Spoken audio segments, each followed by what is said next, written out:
Hello everyone, we're back in Proverbs 18 verse 8. The words of a whisperer are like delicious morsels. They go down into the inner parts of the body. This is kind of an ironic proverb talking about gossip. The words of a whisperer. What's a whisperer? I mean, it's a tattletale. It's a gossip. So you didn't hear it from me, but that's a whisperer. Somebody that has something to say about somebody else. And Solomon, we're not supposed to do this, right? This is the basic. We're not supposed to gossip. We're not supposed to give rumor. We're not supposed to be backbiting or going around somebody's, business when they're not there. But Solomon acknowledges that when you hear those little whispers from a talebearer, they're like delicious morsels. And it feels so good in the moment to really, I would totally believe that about her. Yeah, that's probably true.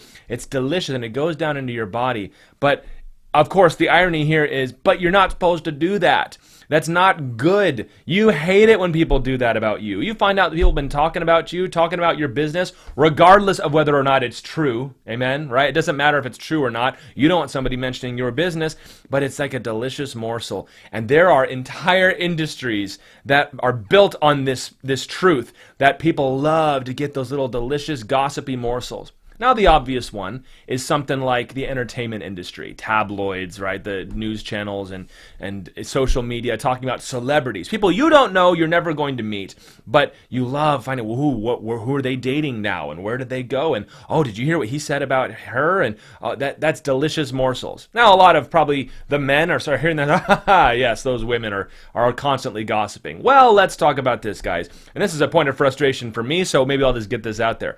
The sports media has now become the exact same thing for guys, where you're not talking so much about what this basketball player did in the game as much as what he said in the press conference afterwards. You're not worried about what this football player's stat line is as much as what his Twitter feed says. And that's very frustrating to me, but I know that it's very difficult to say stop doing that because it gets clicks, it gets retweets, it gets interaction because they're those delicious morsels that go down. And politics is the same way now, right? Who cares what the person's policy is? What did they say that was salacious and crazy to get people retweeting it or whatever it might be? Guys, this is not how Christians are to operate. This is not how wise people do things.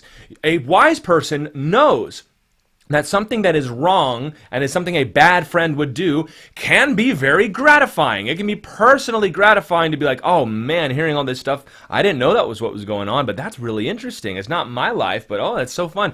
That even though it's satisfying, you shouldn't do it because it's wrong. It's not something you would want done about you, and you ought to be the one to shut it down. Sometimes you've got to acknowledge that you take pleasure in the wrong thing so that you can stop doing the wrong thing and not be swayed by the little bits of pleasure it gives you. So don't talk behind people's back, guys. We'll see you next time.